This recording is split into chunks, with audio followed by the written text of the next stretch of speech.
Hello and welcome to achievers academy. ನಾನು ನಿಮ್ಮ ಪ್ರೀತಮ್. ಇವತ್ತಿನ ದಿನಪತ್ರಿಕೆಗಳ ವಿಶ್ಲೇಷಣೆಗೆ ಸ್ವಾಗತ. ಇವತ್ತಿನ ಸಂಚಿಕೆಯನ್ನು ಪ್ರಾರಂಭ ಮಾಡೋಣ. ಮೊದಲನೇ ಸುದ್ದಿ ಹೇಳುತ್ತೆ, PM reviews LAC stand of with NSA, CDS and 3 service chiefs. ನೋಡಿ, ಬಹಳ ಪ್ರಮುಖವಾಗಿರ್ತಕ್ಕಂತಹ ಒಂದು ವಿಚಾರ. ಬಿಕಾಸ್ ಕಳೆದ ಕೆಲವು ದಿನಗಳಿಂದ ಭಾರತ ಮತ್ತು ಚೀನಾ ಸೇನಾ ಪಡೆಗಳ ನಡುವೆ ನಡೀತಿರ್ತಕ್ಕಂತಹ ಘರ್ಷಣೆ ಬಗ್ಗೆ ನಾವೆಲ್ಲರೂ ಕೂಡ ಓದಿದ್ದೇವೆ. ಏನು ಪೂರ್ವ ಲಡಾಖ್ ಭಾಗದಲ್ಲಿ ಭಾರತ ಮತ್ತು ಚೀನಾ ಗಡಿಯ ಭಾಗದಲ್ಲಿ ಇಂಡಿಯನ್ ಆರ್ಮಿ ಒಂದು ಪ್ಯಾಟ್ರೋಲಿಂಗ್ ಅನ್ನು ನಡೆಸ್ತಾ ಇತ್ತು, ಗಸ್ತನ್ನು ತಿರುಗ್ತಾ ಇತ್ತು. ಅಂತಹ ಸಂದರ್ಭದಲ್ಲಿ ಅಲ್ಲಿಗೆ ಧಾವಿಸಿ ಬಂದಂತಹ ಚೀನಾ ಸೇನಾ ಪಡೆಗಳು ಭಾರತೀಯ ಸೇನಾ ಚಟುವಟಿಕೆಗೆ ಒಂದು ಅಡ್ಡಿಯನ್ನು ಪಡಿಸಿದ್ವು. ಸೊ ಈ ಸಂದರ್ಭದಲ್ಲಿ ಒಂದು ಘರ್ಷಣೆ ಉಂಟಾಗುತ್ತೆ. ಎರಡೂ ದೇಶದ ಸೈನಿಕರು ಕೈ ಮಿಲಾಯಿಸುವಂತಹ ಹಂತಕ್ಕೂ ಕೂಡ ತಲುಪ್ತಾರೆ. ಆ್ಯಂಡ್ ಅವತ್ತಿನಿಂದನೂ ಕೂಡ ನಮ್ಮ ಎರಡೂ ದೇಶಗಳ ಗಡಿ ವಿವಾದ ತಾರಕಕ್ಕೇರಿದೆ ಅಂತಲೇ ಹೇಳ್ಬೋದು. ಸೊ ಅದಕ್ಕೆ ಸಂಬಂಧಪಟ್ಟಂತೆ ಭಾರತ ದೇಶದ ಸಾರ್ವಭೌಮತ್ವವನ್ನು ಕಾಯ್ಕೊಳ್ಳುವಂತಹ ಉದ್ದೇಶದಿಂದ ನಮ್ಮ ದೇಶದ ಪ್ರಧಾನಮಂತ್ರಿ ನರೇಂದ್ರ ಮೋದಿ ಅವರು ಇವಾಗ ಅಖಾಡಕ್ಕಿಳಿದಿದ್ದಾರೆ. ನಿನ್ನೆ ಇದಕ್ಕೆ ಸಂಬಂಧಪಟ್ಟಂತೆ ಒಂದು ಬಹುಮುಖ್ಯವಾದ ಚರ್ಚೆಯಲ್ಲಿ ಅವರು ಭಾಗವಹಿಸಿದ್ದಾರೆ.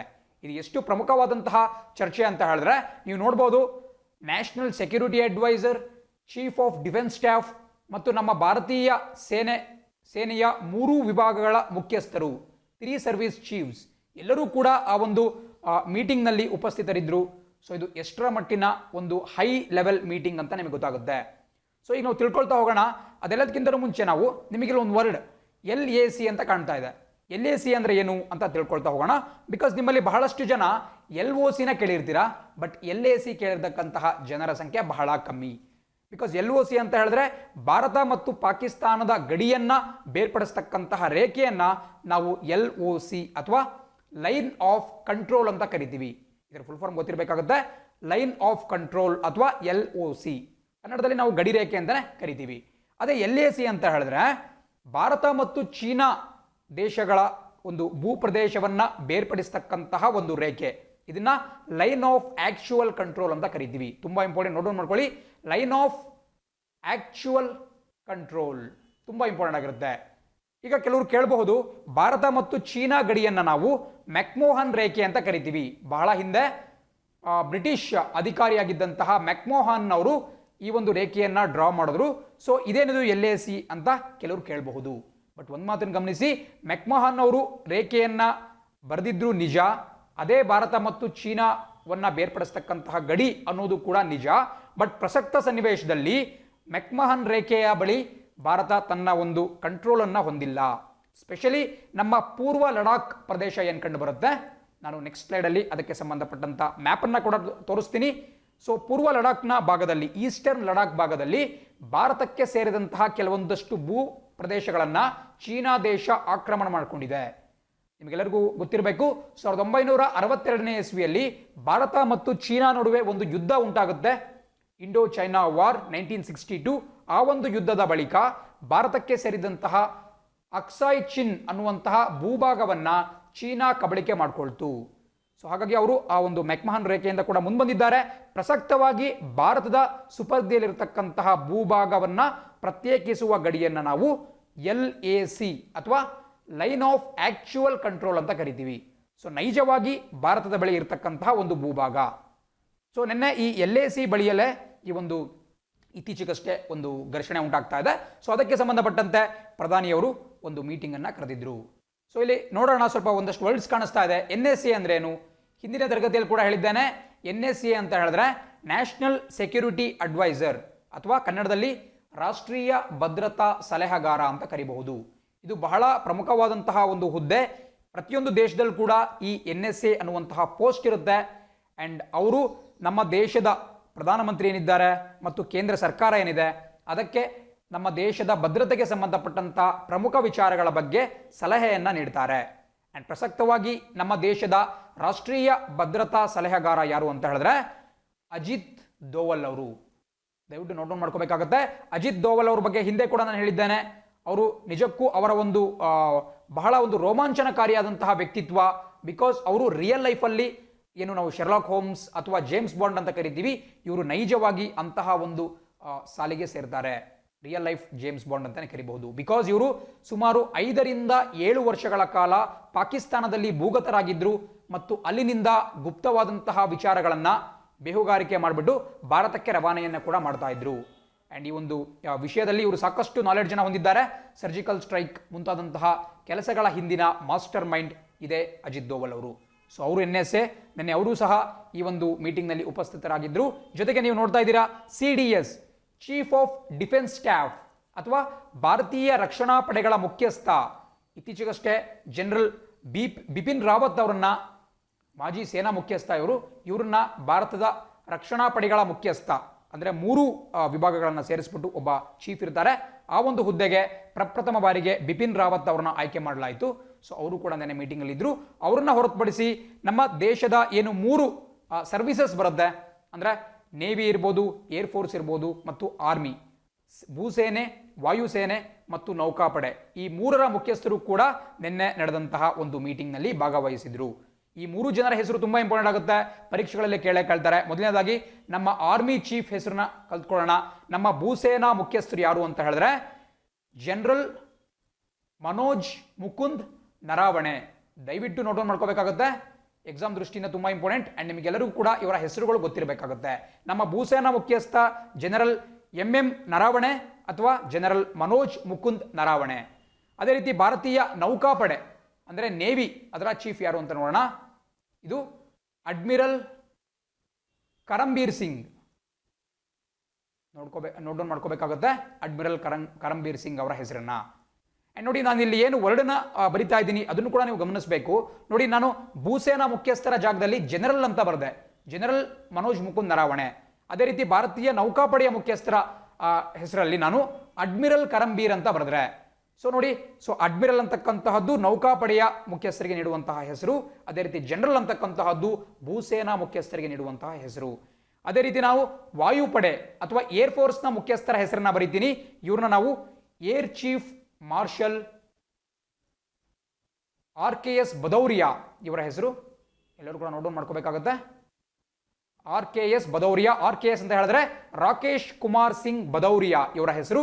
ಅಂಡ್ ಇವರಿಗೆ ನಾವು ಕರೆಯೋದು air chief marshal. So general, admiral ಮತ್ತು ಏರ್ ಚೀಫ್ ಮಾರ್ಷಲ್ 3 ಹುದ್ದೆಗಳು ನಿಮಗೆ ಗೊತ್ತಿರಬೇಕಾಗುತ್ತೆ. ಅಂಡ್ RKS ಭದೌರಿಯಾ, ಕರಂಬೀರ್ ಸಿಂಗ್ ಮತ್ತು MM ನರಾವಣೆ ಅವರ ಹೆಸರು ಕೂಡ ನಿಮಗೆ ಖಂಡಿತ ಗೊತ್ತಿರಬೇಕಾಗುತ್ತೆ. ಸೊ ಇದನ್ನ ಕಂಪ್ಲೀಟ್ ಆಗಿ ನೋಟ್ ಡೌನ್ ಮಾಡ್ಕೊಳ್ಳಿ. ಅಂಡ್ ನಿನ್ನೆ ಬಹುಮುಖ್ಯವಾಗಿ ನಿನ್ನೆ ನಡೆದಂತಹ ಮೀಟಿಂಗ್ ಅನ್ನ ಏನು ಶೇಖತ್ಕರ್ ಸಮಿತಿ ಇದೆ, ಶೇಖತ್ಕರ್ ಆಯೋಗ ಅಂತ ಬರುತ್ತೆ, ಶೇಖತ್ಕರ್ ಕಮಿಟಿ ಅಥವಾ ಶೇಖತ್ಕರ್ ಆಯೋಗ ಅಂತ ನೋಟ್ ಡೌನ್ ಮಾಡ್ಕೋಬೇಕು, ಎಕ್ಸಾಮ್ ದೃಷ್ಟಿಯಿಂದ ತುಂಬಾ ಇಂಪಾರ್ಟೆಂಟ್. ಸೊ ಇವರ ಆಯೋಗದ ಶಿಫಾರಸನ್ನ ಕುರಿತಾಗಿ ಚರ್ಚೆ ಮಾಡಲು ನಿನ್ನೆ ಒಂದು ಮೀಟಿಂಗ್ ಅನ್ನ ಕರೆದಿದ್ರು. ಬಟ್ ಪ್ರಸಕ್ತವಾಗಿ ಈ ಒಂದು ಲಡಾಖ್ಗೆ ಸಂಬಂಧಪಟ್ಟಂತಹ ವಿವಾದ ನಡೀತಿರೋ ಕಾರಣದಿಂದ ಅದನ್ನು ಕೂಡ ನಿನ್ನೆ ಡಿಸ್ಕಸ್ ಮಾಡಲಾಯಿತು. ಸೊ ಮೂಲತಃವಾಗಿ ಈ ಶೇಖತ್ಕರ್ ಆಯೋಗದ ಶಿಫಾರಸನ್ನ ಚರ್ಚೆ ಮಾಡಲಾಯಿತು ನಿನ್ನೆ. ಸೊ ನಮಗೆ ಎಕ್ಸಾಮ್ ದೃಷ್ಟಿಯಿಂದ ತುಂಬಾ ಇಂಪಾರ್ಟೆಂಟ್, ಈ ಶೇಖತ್ಕರ್ ಆಯೋಗ ಅಂದ್ರೆ ಏನು, ಶೇಖತ್ಕರ್ ಅಂದ್ರೆ ಯಾರು ಮತ್ತು ಇದನ್ನ ಯಾವ ಒಂದು ಉದ್ದೇಶಕ್ಕೆ ರಚನೆ ಮಾಡಲಾಯಿತು ಅಂತ 100% ಎಕ್ಸಾಮ್ ಅಲ್ಲಿ ಕೇಳ್ತಾರೆ. ಸೊ ಎಲ್ಲರೂ ಕೂಡ ನೋಟ್ ಡೌನ್ ಮಾಡ್ಕೊಳ್ಳಿ. ಶೇಖತ್ಕರ್ ಆಯೋಗವನ್ನ 2016ನೇ ಇಸ್ವಿಯಲ್ಲಿ ರಚನೆ ಮಾಡಲಾಯಿತು. ಇದರ ನೇತೃತ್ವವನ್ನ ಲೆಫ್ಟಿನೆಂಟ್ ಜನರಲ್, ನಿವೃತ್ತ ಸೇನಾ ಮುಖಂಡ, ಒಬ್ಬ ಸೇನಾ ಅಧಿಕಾರಿಯಾಗಿದ್ದಂತಹ ಲೆಫ್ಟಿನೆಂಟ್ ಜನರಲ್ DB ಶೇಖತ್ಕರ್ ಅವರ ನೇತೃತ್ವದಲ್ಲಿ ಈ ಒಂದು ಆಯೋಗವನ್ನು ರಚನೆ ಮಾಡಲಾಯಿತು. ಸುಮಾರು 11 ಜನ ಸದಸ್ಯರ ಒಂದು ಆಯೋಗ ಇದಾಗಿತ್ತು.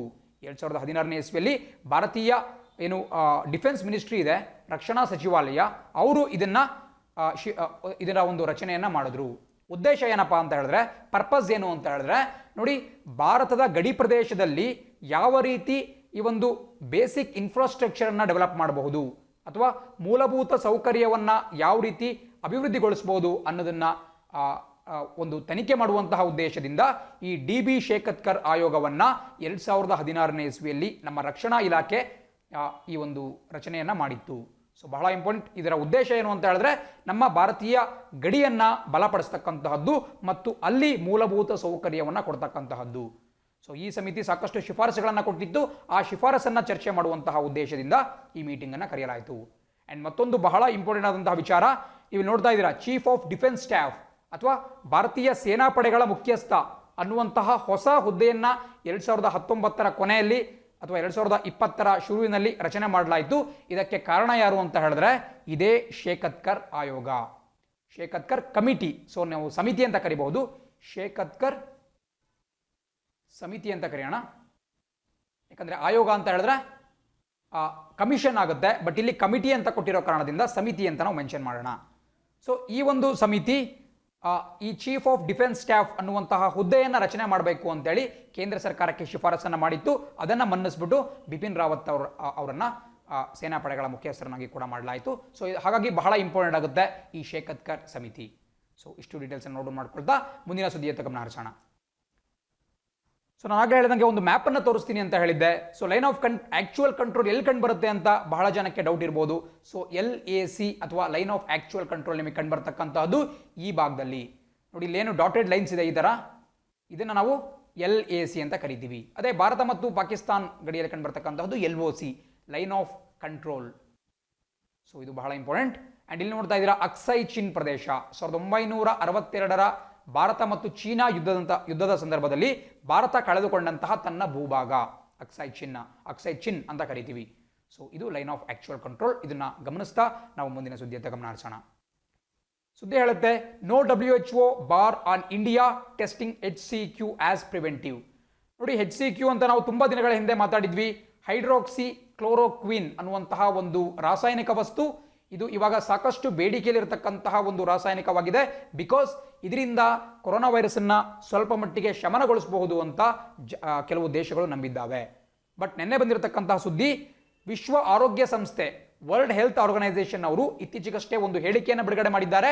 ಅದೇನಪ್ಪಾ ಅಂತ ಹೇಳಿದ್ರೆ, ಯಾವ ದೇಶವೂ ಕೂಡ ಈ HCQ ಅಥವಾ ಹೈಡ್ರಾಕ್ಸಿ ಕ್ಲೋರೋಕ್ವಿನ್ ಅನ್ನ ಕೊರೋನಾ ವೈರಸ್ನಿಂದ ಬಳಲ್ತಿರ್ತಕ್ಕಂತಹ ರೋಗಿಗಳಿಗೆ ನೀಡಬಾರದು.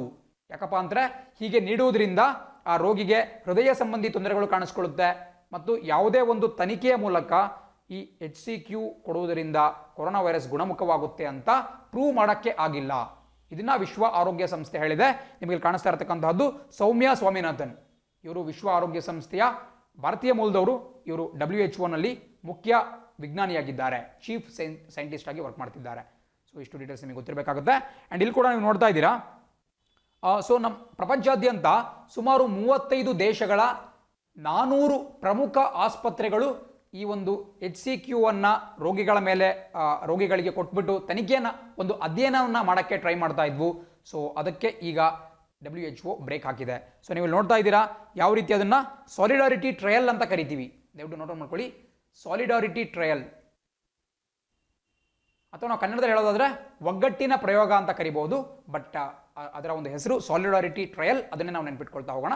ಸಾಲಿಡಾರಿಟಿ ಅಂತ ಹೇಳಿದ್ರೆ ಒಗ್ಗಟ್ಟನ್ನ ಪ್ರದರ್ಶನ ಮಾಡುವುದು, ಟ್ರಯಲ್ ಅಂತ ಹೇಳಿದ್ರೆ ಒಂದು ಅಧ್ಯಯನವನ್ನು ಮಾಡುವುದು ಅಥವಾ ಒಂದು ಪ್ರಯೋಗವನ್ನು ಮಾಡುವುದು. ಸೊ ಈ ಸಾಲಿಡಾರಿಟಿ ಟ್ರಯಲ್ ಅಡಿಯಲ್ಲಿ ಪ್ರಪಂಚಾದ್ಯಂತ ಸುಮಾರು 35 ದೇಶಗಳ 400 ಪ್ರತಿಷ್ಠಿತ ಆಸ್ಪತ್ರೆಗಳು ಈ ಒಂದು HCQ ಅನ್ನು ರೋಗಿಗಳಿಗೆ ನೀಡಿ ಅಧ್ಯಯನವನ್ನು ಮಾಡುವಂತಹ ಒಂದು ಯೋಜನೆಯನ್ನು ರೂಪಿಸಿಕೊಂಡಿದ್ವು. ಬಟ್ ಆ ಯೋಜನೆಗೆ ವಿಶ್ವ ಆರೋಗ್ಯ ಸಂಸ್ಥೆ ನಿರಾಕರಣೆ ಮಾಡಿದೆ. ಅದೊಂದು ರೆಡ್ ಸಿಗ್ನಲ್ ಅನ್ನು ತೋರಿಸಿದೆ. ಬಟ್ ಇದರಿಂದ ಭಾರತದಲ್ಲಿ ಕೊರೋನಾ ವಾರಿಯರ್ಸ್ಗೆ ನೀಡಲಾಗಿರತಕ್ಕಂತಹ HCQ ಅನ್ನು ಕಡಿಮೆ ಮಾಡುವಂತಹ ಪ್ರಶ್ನೆನೇ ಇಲ್ಲ ಅಂತ ಹೇಳಿ ನಮ್ಮ ಆರೋಗ್ಯ ಸಚಿವಾಲಯ ತಿಳಿಸಿದೆ. ಬಿಕಾಸ್ ನೋಡಿ, ಒಂದು ಮಾತು ನೆನ್ಪಿಟ್ಕೋಬೇಕು, ಏನು ಕೊರೋನಾ ಪೇಷಂಟ್ಸ್ಗೆ ಡಾಕ್ಟರ್ಸ್ ಇರ್ಬೋದು, ಅದೇ ರೀತಿ ನರ್ಸಸ್ ಟ್ರೀಟ್ಮೆಂಟ್ ಕೊಡ್ತಾರೆ, ಅವರು ಅಡ್ವಾನ್ಸ್ಡಾಗೆ ಅಂದರೆ ಮುನ್ನೆಚ್ಚರಿಕೆ ಕ್ರಮವಾಗಿ ಒಂದು ನಿಗದಿಪಡಿಸಿದಂತಹ ಮಿತಿಯಲ್ಲಿ ಈ ಹೈಡ್ರಾಕ್ಸಿ ಕ್ಲೋರೋಕ್ವಿನ್ ಟ್ಯಾಬ್ಲೆಟ್ಸ್ ಅನ್ನ ತಗೊಳ್ತಾರೆ. ಒಂದು ಪ್ರಿಸ್ಕ್ರೈಬ್ ಲಿಮಿಟ್ ಇರುತ್ತೆ, ಆ ಲಿಮಿಟ್ನ ಡೋಸ್ನ ಟ್ಯಾಬ್ಲೆಟನ್ನು ಅವರು ಪ್ರತಿನಿತ್ಯ ಸೇವನೆ ಮಾಡ್ತಾರೆ. ಇದನ್ನು ಕೂಡ WHO ಹೇಳಿದ್ದು. ಬಟ್ ಇವಾಗ ಅವ್ರು ಹೇಳ್ತಿರೋದು ರೋಗಿಗಳಿಗೆ ಕೊಡಬಾರ್ದು ಅಂತ. ಬಟ್ ಮುನ್ನೆಚ್ಚರಿಕೆ ಕ್ರಮವಾಗಿ ಕೊರೋನಾ ವಿರುದ್ಧ ಹೋರಾಡತಕ್ಕಂತಹ ವೈದ್ಯರು ದಾದಿಯರು ತಗೋಬಹುದು, ಬಟ್ ರೋಗಿಗಳಿಗೆ ಕೊಡಬೇಡಿ, ಅದರಿಂದ ಸೈಡ್ ಎಫೆಕ್ಟ್ ಉಂಟಾಗುತ್ತೆ ಅಂತ ನಮ್ಮ ವಿಶ್ವ ಆರೋಗ್ಯ ಸಂಸ್ಥೆ ಹೇಳಿದೆ. ಸೊ ಇದು ಕೂಡ ಬಹಳ ಇಂಪಾರ್ಟೆಂಟ್ ಆಗಿರುತ್ತೆ. ಆ್ಯಂಡ್ ಇಲ್ಲಿ ಕೂಡ ನೋಡ್ತಾ ಇದ್ದಾರೆ ಲ್ಯಾನ್ಸೆಟ್ ಅಂತ ನಿಮಗೆ ಒಂದು ವರ್ಡ್ ಕಾಣ್ತಾ ಇದೆ, ತುಂಬ ಇಂಪಾರ್ಟೆಂಟ್, ಬರಿತೀನಿ, ಅದು ನೋಟ್ ಡೌನ್ ಮಾಡ್ಕೊಳ್ಳಿ. ಲ್ಯಾನ್ಸೆಟ್ ಅಂತಕ್ಕಂತಹದ್ದು ಪ್ರಪಂಚದ ಅತ್ಯಂತ ಹಳೆಯ ವೈದ್ಯಕೀಯ ಪತ್ರಿಕೆ. ಇದನ್ನು ನಾವು ಮೆಡಿಕಲ್ ಜರ್ನಲ್ ಅಂತ ಕರಿತೀವಿ. ಇದು ಪ್ರತಿ ವಾರ ಬರುತ್ತೆ, ಒಂದು ವೀಕ್ಲಿ ಜರ್ನಲ್. ಪ್ರಪಂಚಾದ್ಯಂತ ನಡೆದಿರತಕ್ಕಂತಹ ವೈದ್ಯಕೀಯ ವಿಷಯಗಳ ಬಗ್ಗೆ ಇದು ಒಂದು ವಿಸ್ತೃತವಾದಂತಹ ಚರ್ಚೆಯನ್ನು ಮಾಡುತ್ತೆ. ಪ್ರಪಂಚದ ಅತ್ಯಂತ ಹಳೆಯ ಮತ್ತು ಅತ್ಯಂತ ಜನಪ್ರಿಯ ಮೆಡಿಕಲ್ ಜರ್ನಲ್ ಅಂತಲೇ ಹೇಳ್ಬೋದು. ಇದು ಬ್ರಿಟನ್ ದೇಶ ಅಂದರೆ ಇಂಗ್ಲೆಂಡ್ನಲ್ಲಿ ಇದು ನಿಮಗೆ ಕಾಣಕ್ಕೆ ಸಿಗುತ್ತೆ. ಸೊ ಈ ಲ್ಯಾನ್ಸೆಟ್ ಅವರು ಕೂಡ ಇತ್ತೀಚೆಗಷ್ಟೇ ಒಂದು ತನಿಖೆಯನ್ನು ಮಾಡಿದ್ರು, ಒಂದು ಅಧ್ಯಯನವನ್ನು ಮಾಡಿದ್ರು. ಅದರ ಪ್ರಕಾರ ಈ ಹೈಡ್ರಾಕ್ಸಿ ಕ್ಲೋರೋಕ್ವಿನ್ನಿಂದ ಹಾನಿಯೇ ಹೆಚ್ಚು, ಇದರಿಂದ ಕೊರೋನಾ ವೈರಸ್ ಯಾವುದೇ ರೀತಿ ಉಪಶಮನ ಆಗಲ್ಲ ಅಂತೇಳಿ ಅವರು ಅಭಿಪ್ರಾಯವನ್ನು ಪಟ್ಟಿದ್ದಾರೆ. ಬಟ್ ಲ್ಯಾನ್ಸೆಟ್ ಯಾಕೆ ಇಂಪಾರ್ಟೆಂಟ್ ಅಂತ ಹೇಳಿದ್ರೆ, ನೀವು ಸ್ವಲ್ಪ ನಿಮ್ಮ ನೆನಪನ್ನು ಮೆಲ್ಕು ಹಾಕ್ತಾ ಹೋಗೋದಾದ್ರೆ 2019 ಆಗಸ್ಟ್ ತಿಂಗಳಿನಲ್ಲಿ ಇದೇ ಲ್ಯಾನ್ಸೆಟ್ ಪತ್ರಿಕೆಗೆ ಸಂಬಂಧಪಟ್ಟಂತ ಒಂದು ಸುದ್ದಿ ಬಂದಿತ್ತು. ಭಾರತದಲ್ಲಿ ವಿವಾದವನ್ನು ಕೂಡ ಉಂಟು ಮಾಡಿತ್ತು. ಬಿಕಾಸ್ ಲ್ಯಾನ್ಸೆಟ್ನಲ್ಲಿ ಭಾರತೀಯ ಸರ್ಕಾರ ಜಮ್ಮು ಮತ್ತು ಕಾಶ್ಮೀರದಲ್ಲಿ ಕೈಗೊಂಡಂತಹ ಕ್ರಮಗಳನ್ನು ಟೀಕಿಸ್ಬಿಟ್ಟು ಒಂದು ಸಂಪಾದಕೀಯವನ್ನ ಅಂದರೆ ಒಂದು ಎಡಿಟೋರಿಯಲ್ನ ಬರೆದಿದ್ರು. ಇದಕ್ಕೆ ಭಾರತೀಯ ವೈದ್ಯಕೀಯ ಸಮುದಾಯ ಸಾಕಷ್ಟು ವಿರೋಧವನ್ನು ವ್ಯಕ್ತಪಡಿಸಿದ್ದು. ಬಿಕಾಸ್ ಲ್ಯಾನ್ಸೆಟ್ ಅಂದರೆ ಏನು, ಇದು ಕೇವಲ ವೈದ್ಯಕೀಯ ವಿಚಾರಗಳಿಗೆ ಸಂಬಂಧಪಟ್ಟಂಥ ಒಂದು ಪತ್ರಿಕೆ. ಅಲ್ಲಿ ರಾಜಕೀಯ ವಿಚಾರಗಳನ್ನು, ಅದರಲ್ಲೂ ಕೂಡ ಭಾರತೀಯ ಸರ್ಕಾರವನ್ನು ಟೀಕಿಸುವಂತಹ ಒಂದು ನಡೆ ಸಾಕಷ್ಟು ಆಕ್ರೋಶವನ್ನು ಕೂಡ ಉಂಟು ಮಾಡಿತ್ತು. ಸೊ ನಿಮಗೆ ಲ್ಯಾನ್ಸೆಟ್ ಬಗ್ಗೆ ಕೂಡ ಗೊತ್ತಿರಬೇಕಾಗುತ್ತೆ. ಇಷ್ಟು ಡೀಟೇಲ್ಸನ್ನು ನೋಟ್ ಮಾಡ್ಕೊಳ್ತಾ ನಾವು ಮುಂದಿನ ಸುದ್ದಿಯತ್ತ ಗಮನ ಹರಿಸೋಣ. ನೋಡಿ, ಸ್ವಲ್ಪ ಟೈಮ್ ಜಾಸ್ತಿ ಕನ್ಸ್ಯೂಮ್ ಆಗ್ತಾ ಇದೆ ಬಿಕಾಸ್ ನಿಮಗೆ ಜಾಸ್ತಿ ವಿಚಾರಗಳು ಒಂದೇ ಸಿಂಗಲ್ ಆರ್ಟಿಕಲ್ಲಿ ಸಿಗ್ತಾ ಹೋಗ್ತಾ ಇದೆ. ಇದಕ್ಕೆ ಬೇರೆ ಬೇರೆ ಲಿಂಕ್ ಇರೋದ್ರಿಂದ, ಹಳೆಯ ನ್ಯೂಸ್ಗಳು ಕೂಡ ಇರೋದ್ರಿಂದ ಅದನ್ನು ಆ್ಯಡಪ್ ಮಾಡಿ ಮಾಡ್ತಿರೋದ್ರಿಂದ ಸ್ವಲ್ಪ ಟೈಮ್ ವೇಸ್ಟ್ ಆಗ್ತಿದೆ. ಬಟ್ ಆದಷ್ಟು ಕ್ವಿಕ್ಕಾಗಿ ಮುಗಿಸೋಕ್ಕೆ ಟ್ರೈ ಮಾಡೋಣ. ಸುದ್ದಿ ಹೇಳುತ್ತೆ, ತಿಂಡಿ ಪೋತ ಮಿಡತೆಗಳ ದಾಳಿ ಆತಂಕ.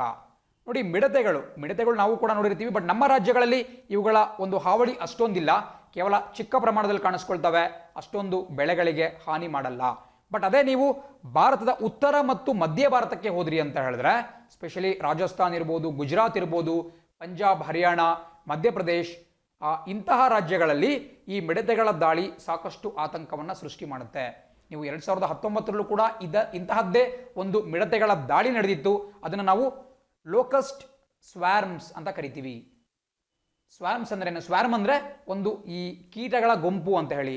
ನೋಡಿ, ಈ ಒಂದು ಚಿತ್ರದಲ್ಲಿ ನಿಮಗೆ ಕಾಣಿಸ್ತಾ ಇದೆ ಯಾವ ರೀತಿ ಲಕ್ಷಾಂತರ ಕೋಟ್ಯಾಂತರ ಮಿಡತೆಗಳು ಗುಂಪು ಗುಂಪಾಗಿ ಬೆಳೆಗಳ ಮೇಲೆ ದಾಳಿ ಮಾಡ್ತಾ ಇದ್ದಾವೆ. ಸೊ ಅದು ಬಹಳ ಇಂಪಾರ್ಟೆಂಟ್. ಅದೇ ರೀತಿ ನಿಮಗೆ ಸ್ವಾರ್ಮ್ ಅಂದ ತಕ್ಷಣ ಮತ್ತೊಂದು ನೆನಪಾಗಬೇಕು. ಮೊನ್ನೆ ಕ್ಲಾಸಲ್ಲಿ ನಾವು ಡಿಸ್ಕಸ್ ಮಾಡ್ತಾ ಇದ್ವಿ, ಸ್ವಾರ್ಮ್ ಅಂತ ಒಂದು ನೌಕೆಯನ್ನ, ಒಂದು ಗ್ರಹವನ್ನ ಯುರೋಪಿಯನ್ ಸ್ಪೇಸ್ ಏಜೆನ್ಸಿ ಅಂತರಿಕ್ಷಕ್ಕೆ ಕಳಿಸಿದ್ದು. ಅದು ನಮ್ಮ ಪ್ರಪಂಚದಲ್ಲಿ ನಮ್ಮ ಭೂಮಿಯ ಸುತ್ತಲೂ ಇರತಕ್ಕಂತಹ ಅಯಸ್ಕಾಂತೀಯ ವಲಯ ಅಥವಾ ಮ್ಯಾಗ್ನೆಟಿಕ್ ಫೀಲ್ಡ್ ಕಮ್ಮಿ ಆಗ್ತಿರೋದನ್ನ ಗುರುತಿಸಿದ್ದು. ಸೊ ಈ ಲೋಕಸ್ಟ್ ಸ್ವಾರ್ಮ್ ಕೂಡ ಅದೇ ರೀತಿ. ಸ್ವಾರ್ಮ್ ಅಂತ ಹೇಳಿದ್ರೆ ಒಂದು ಗುಂಪು ಅಂತ ಹೇಳಷ್ಟೇ. ಸೊ ಲೋಕಸ್ಟ್ ಸ್ವಾರ್ಮ್ ಬಗ್ಗೆ ನಿಮಗೆ ಗೊತ್ತಿರಬೇಕಾಗುತ್ತೆ. ಮೂಲತಃ ಇದು ಪಾಕಿಸ್ತಾನದಲ್ಲಿ ಹೆಚ್ಚಾಗಿ ಕಾಣಿಸ್ಕೊಳ್ಳುತ್ತೆ. ಪಾಕಿಸ್ತಾನದಿಂದ ಇದು ಭಾರತಕ್ಕೂ ಕೂಡ ಆವರಿಸ್ಕೊಂಡಿತ್ತು. ನೀವು ನೋಡ್ತಾ ಇದ್ದೀರಾ, ಅವುಗಳು ರಾತ್ರಿ ಹೊತ್ತು ಸಂಚರಿಸಲ್ಲ, ಕೇವಲ ಹಗಲೊತ್ತಲ್ಲಿ ಸಂಚಾರ ಮಾಡ್ತವೆ ಮತ್ತು ಗಾಳಿ ಯಾವ ಕಡೆ ಬೀಸುತ್ತೆ ಗಾಳಿ ಜೊತೆಗೆ ಇವು ಹೋಗ್ತವೆ. ಕೆಲವೇ ನಿಮಿಷಾರ್ಧದಲ್ಲಿ ಇವು ಹೆಕ್ಟೇರ್ ಗಟ್ಟಲೆ ಬೆಳೆಗಳನ್ನು ತಿಂದ್ಬಿಟ್ಟು ಮುಗಿಸ್ತವೆ. ಸೊ ಹಾಗಾಗಿ ಬೆಳೆ ಒಂದು ಇಳುವರಿಯಲ್ಲಿ ಸಾಕಷ್ಟು ಕುಸಿತ ಆಗುವಂತಹ ಸಾಧ್ಯತೆ ಕೂಡ ಕಂಡುಬರ್ತಾ ಇದೆ. ಆ್ಯಂಡ್ ಇವು ಬಿಸಿಲು ಹೆಚ್ಚಾದಂತೆ ಇವುಗಳ ಸಂತಾನೋತ್ಪತ್ತಿ ಕ್ರಿಯೆ ಕೂಡ ಜಾಸ್ತಿ ಆಗ್ತಾ ಹೋಗುತ್ತೆ. ಆ್ಯಂಡ್ ಇವು ಈ ಒಂದು ಬೇಸಿಗೆ ಸಮಯದಲ್ಲಿ ಸಾಕಷ್ಟು ತೊಂದರೆಯನ್ನು ಕೊಡ್ತಾ ಹೋಗ್ತವೆ. ಆ್ಯಂಡ್ ಇದರಿಂದ ನಮ್ಮ ರೈತರು ಸಾಕಷ್ಟು ತಲೆ ಕೆಡಿಸ್ಕೊಂಡಿದ್ದಾರೆ. ಆ್ಯಂಡ್ ಇಲ್ಲಿ ನೋಡ್ತಾ ಇದ್ದೀರಾ, ಇದಕ್ಕೆ ಕ್ಲೋರೋಪೈರಿಫೋಸ್ ಅನ್ನುವಂತಹ ಒಂದು ರಾಸಾಯನಿಕವನ್ನು ಸಿಂಪಡಣೆ ಮಾಡಬೇಕು. ಇವನ್ನ ಕಂಟ್ರೋಲ್ ಮಾಡಬೇಕು ಅಂತ ಹೇಳಿದ್ರೆ. ಸೊ ದಯವಿಟ್ಟು ನೋಟ್ ಮಾಡ್ಕೋಬೇಕಾಗುತ್ತೆ.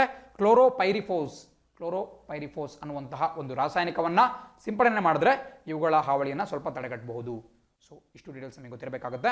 ಯಾವ ರೀತಿ ರೈತರು ಕೇವಲ ಬೇರೆ ಬೇರೆ ಕಾರಣಗಳಲ್ಲ, ಇಂತಹ ಮಿಡತೆಗಳ ಕಾರಣದಿಂದನೂ ಕೂಡ ಸಂಕಷ್ಟವನ್ನು ಯಾವ ರೀತಿ ಅನುಭವಿಸ್ತಾರೆ ಅಂತ ನಮಗೆ ಗೊತ್ತಿರಬೇಕಾಗುತ್ತೆ. ಮುಂದಿನ ಸುದ್ದಿ ನೋಡೋಣ. ಆಯಿಲ್ ಪ್ರೈಸ್ ಪಿಕಲ್ ಅಂತ ಒಂದು ಸುದ್ದಿ ಹೇಳುತ್ತೆ. ನೋಡಿ, ಇತ್ತೀಚೆಗಷ್ಟೇ ನಮ್ಮ ಭಾರತದ ಪೆಟ್ರೋಲಿಯಂ ಮಿನಿಸ್ಟರ್ ಅಥವಾ ಪೆಟ್ರೋಲಿಯಂ ಸಚಿವ ಆಗಿರ್ತಕ್ಕಂತಹ ಧರ್ಮೇಂದ್ರ ಪ್ರಧಾನ್ ಅವರು ಒಂದು ಹೇಳಿಕೆಯನ್ನು ಕೊಟ್ಟರು. ಅದೇನಪ್ಪ ಅಂತ ಹೇಳಿದ್ರೆ, ಅಂತಾರಾಷ್ಟ್ರೀಯ ಕಚ್ಚಾ ತೈಲ ಮಾರುಕಟ್ಟೆಯಲ್ಲಿ ಬೆಲೆಗಳು ಸುಮಾರು 45% ಕುಸಿತವಾಗಿದ್ದರೂ ಕೂಡ ಭಾರತದಲ್ಲಿ ನಾವು ಪೆಟ್ರೋಲ್ ಮತ್ತು ಡೀಸೆಲ್ನ ಒಂದು ಬೆಲೆಯನ್ನು ಕಮ್ಮಿ ಮಾಡಲ್ಲ ಅಂತ ನಮ್ಮ ಕೇಂದ್ರ ಸಚಿವ ಧರ್ಮೇಂದ್ರ ಪ್ರಧಾನ್ ಅವರು ಹೇಳಿದ್ರು. ಇದು ದೇಶದಲ್ಲಿ ಸ್ವಲ್ಪ ವಿರೋಧಕ್ಕೆ ಕೂಡ ಕಾರಣವಾಯಿತು. ಕೆಲವು ಅಪೋಸಿಷನ್ ಪಾರ್ಟಿಯವರು, ವಿರೋಧ ಪಕ್ಷದವರು ವಿರೋಧವನ್ನು ವ್ಯಕ್ತಪಡಿಸಿದ್ರು. ಬಟ್ ಒಂದು ಮಾತು ನಿಮಗೆ ನೆನಪಿರಬೇಕು, 2010ನೇ ಇಸ್ವಿಯಲ್ಲೇ ಭಾರತಾದ್ಯಂತ ಪೆಟ್ರೋಲನ್ನು ಡಿರೆಗ್ಯುಲೇಟ್ ಮಾಡಲಾಗಿದೆ. ಡಿರೆಗ್ಯುಲೇಟ್ ಅಂದ್ರೆ ಏನು? ಪೆಟ್ರೋಲ್ನ ಬೆಲೆಯಲ್ಲಿ ಸರ್ಕಾರದ ಪಾತ್ರವನ್ನು ತೆಗೆದುಹಾಕಲಾಗಿದೆ. ಸೊ ಪೆಟ್ರೋಲ್ ರೇಟನ್ನು ಯಾರು ಚೇಂಜ್ ಮಾಡ್ತಾರೆ ಅಂತ ಹೇಳಿದ್ರೆ ತೈಲ ಕಂಪನಿಗಳು, ಆಯಿಲ್ ಮಾರ್ಕೆಟಿಂಗ್ ಕಂಪನೀಸ್, OMC ಅಂತ ಕರಿತೀವಿ. ನೀವೇನು ಭಾರತ್ ಪೆಟ್ರೋಲಿಯಂ, ಇಂಡಿಯನ್ ಆಯಿಲ್ ಮುಂತಾದಂತಹ ಕಂಪನಿಗಳನ್ನು ನೋಡ್ತೀರಾ, ಆ ಕಂಪನಿಗಳಿಗೆ ಸ್ವಾಯತ್ತತೆಯನ್ನು ಕೊಡಲಾಗಿದೆ. ಸೊ 2010ರಿಂದನೂ ಕೂಡ ಪೆಟ್ರೋಲ್ ಬೆಲೆಯನ್ನು ನಿರ್ಧಾರ ಮಾಡತಕ್ಕಂತಹದ್ದು ಇದೇ ತೈಲ ಕಂಪನಿಗಳು. ಅದೇ ರೀತಿ 2014ನೇ ಇಸ್ವಿಯಲ್ಲಿ ಇದನ್ನ ಡೀಸೆಲ್ಗೂ ಕೂಡ ವಿಸ್ತರಿಸಲಾಯಿತು. ಸೊ ಈಗ ಡೀಸೆಲ್ನ ದರವನ್ನು ನಿರ್ಧಾರ ಮಾಡೋದು ಕೂಡ ಇದೇ ಒಂದು ತೈಲ ಕಂಪನಿಗಳು. ಸೊ ಇದು ನಿಮಗೆ ಗೊತ್ತಿರಬೇಕಾಗುತ್ತೆ. ಸರ್ಕಾರದ ಪಾತ್ರ ಇದರಲ್ಲಿ ಯಾವುದೂ ಕೂಡ ಇಲ್ಲ. ಬಟ್ ಆದರೂ ಕೂಡ ಸರ್ಕಾರದ ಪಾತ್ರ ಎಲ್ಲಿ ಬರುತ್ತೆ ಅಂತ ಹೇಳಿದ್ರೆ ತೆರಿಗೆಯನ್ನು ಜಾಸ್ತಿ ಮಾಡೋದ್ರಲ್ಲಿ. ಎಕ್ಸೈಸ್ ಡ್ಯೂಟಿ, ಪೆಟ್ರೋಲಿಯಂ ಉತ್ಪನ್ನಗಳ ಮೇಲೆ ಕೂಡ ಅಬಕಾರಿ ಸುಂಕವನ್ನು ವಿಧಿಸಲಾಗುತ್ತೆ. ಸೊ ಈ ಅಬಕಾರಿ ಸುಂಕವನ್ನು ಹೆಚ್ಚು ಕಡಿಮೆ ಮಾಡುವುದು ಸರ್ಕಾರ ಮಾಡುತ್ತೆ. ಬಟ್ ಪ್ರಸಕ್ತವಾಗಿ ಏನು ಮಾಡಿದೆಯಪ್ಪ ಸರ್ಕಾರ ಅಂತ ಹೇಳಿದ್ರೆ, ನೋಡಿ, ಅಂತಾರಾಷ್ಟ್ರೀಯ ಮಾರುಕಟ್ಟೆಯಲ್ಲಿ ಬೆಲೆ ಕುಸಿತ ಆಯಿತು. ಅದು ಎಷ್ಟು ಬೆಲೆ ಕುಸಿತ ಆಯಿತೋ ಅಷ್ಟರ ಮಟ್ಟಿನ ತೆರಿಗೆಯನ್ನು, ಸುಂಕವನ್ನು ಭಾರತ ಸರ್ಕಾರ ಜಾಸ್ತಿ ಮಾಡಿದೆ. ಯಾಕೆ ಮಾಡಿದೆ ಅಂತ ಕೇಳಿದ್ರೆ ಇವ್ರು ಹೇಳ್ತಾ ಇದ್ದಾರೆ, ಈ ಒಂದು ಹೆಚ್ಚಿನ ಏನು ತೆರಿಗೆ ನಮ್ಮ ದೇಶಕ್ಕೆ ಹರಿದು ಬರುತ್ತೆ, ನಮ್ಮ ದೇಶದ ಬೊಕ್ಕಸಕ್ಕೆ, ಅದನ್ನು ನಾವು ಈ ಕಲ್ಯಾಣ ಯೋಜನೆಗಳು ವೆಲ್ಫೇರ್ ಸ್ಕೀಮ್ಗೆ ಯೂಸ್ ಮಾಡ್ತೀವಿ ಅಂತ ಹೇಳಿ ನಮ್ಮ ಮಂತ್ರಿ ಧರ್ಮೇಂದ್ರ ಪ್ರಧಾನ್ ಅವರು ಹೇಳಿದ್ದಾರೆ. ಬಟ್ ಕೆಲವರು ಇದನ್ನು ಹೇಳೋದೇನಪ್ಪ ಅಂತ ಹೇಳಿದ್ರೆ, ನೋಡಿ ಬೆಲೆಯಲ್ಲಿ ಕಡಿತ ಅಂತಾರಾಷ್ಟ್ರೀಯ ಮಾರುಕಟ್ಟೆಯಲ್ಲಿ ಉಂಟಾಯಿತು ಅಂತ ಹೇಳಿದ್ರೆ ಅದರ ಲಾಭಾಂಶವನ್ನು ನೀವು ಗ್ರಾಹಕರಿಗೆ ಕೊಡಬೇಕಾಗುತ್ತೆ. ತಕ್ಷಣವೇ ನೀವು ಈ ಒಂದು ಪೆಟ್ರೋಲಿಯಂ ಉತ್ಪನ್ನಗಳ ಬೆಲೆಯನ್ನು ಕಡಿತಗೊಳಿಸಬೇಕಾಗುತ್ತೆ ಅಂತ ಹೇಳ್ತಾರೆ. ಬಟ್ ಯೂಶುವಲಿ ಸರ್ಕಾರಗಳು ಆ ರೀತಿ ಮಾಡಲ್ಲ. ಯಾಕಪ್ಪ ಅಂತ ಹೇಳಿದ್ರೆ ನೋಡಿ, ಫಾರ್ ಎಕ್ಸಾಂಪಲ್ ಮುಂದೊಂದು ದಿನ ಅಂತಾರಾಷ್ಟ್ರೀಯ ಮಾರುಕಟ್ಟೆಯಲ್ಲಿ ತುಂಬ ರೇಟ್ ಜಾಸ್ತಿ ಆಗುತ್ತೆ ಈ ಒಂದು ಪೆಟ್ರೋಲಿಯಂ ಉತ್ಪನ್ನದ್ದು ಅಂತ ಹೇಳಿದಾಗ ಸರ್ಕಾರಕ್ಕೆ ಒಂದು ಪವರ್ ಇರುತ್ತೆ. ಅವಾಗೇನು ಮಾಡ್ಬೋದು ಸರ್ಕಾರ? ಪ್ರಸಕ್ತವಾಗಿ ಜಾಸ್ತಿ ಮಾಡಲಾಗಿರ್ತಕ್ಕಂತಹ ಎಕ್ಸೈಸ್ ಡ್ಯೂಟಿ ಅಥವಾ ಅಬಕಾರಿ ಸುಂಕವನ್ನು ಕಡಿಮೆ ಮಾಡ್ಬೋದು. ಆ ನಿಟ್ಟಿನಲ್ಲಿ ಈ ಒಂದು ಪೆಟ್ರೋಲಿಯಂ ಉತ್ಪನ್ನಗಳ ಬೆಲೆಯನ್ನು ಸ್ಥಿಮಿತದಲ್ಲಿಡಬಹುದು, ಅದಕ್ಕೆ ಒಂದು ಸ್ಟೆಬಿಲಿಟಿಯನ್ನು ಕೊಡಬಹುದು, ಸ್ಥಿರತೆಯನ್ನು ಕೊಡಬಹುದು.